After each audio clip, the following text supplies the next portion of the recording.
Мәдениеті мен өнері дамыған елдер түрлі мәдени ошақтарынан бөлек кітапханалармен де белгілі. Тарихта атағы алысқа тараған отырар, Александрия секілді ірі кітапханалар болғанын білеміз. Бүгін сіздерді әлемдегі ең танымал кітапханалармен таныстырамыз. Сондай ірі нысанның бірі Швейцариядағы Сен-Галь аббаттығының кітапханасы. Бұл орта ғасырлық кітаптарға ең бай кітапхана. 2005 жылы жүргізілген санақ бойынша мұнда 160 мың кітап бар. Оның 2100-і қолжазба. Мұндағы 400-ге жоқ кітаптардың жазылғанына 1000 жылдан көп болған. Ал Прага қаласында орын тепкен Строговск монастырының кітапханасының негізі 1149 жылы қаланған.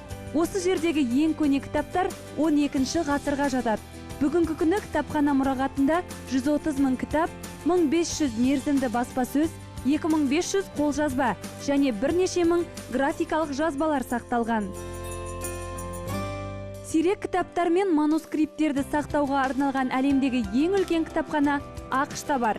Йель университетінің кітапханасы 1963 жылы құрылған.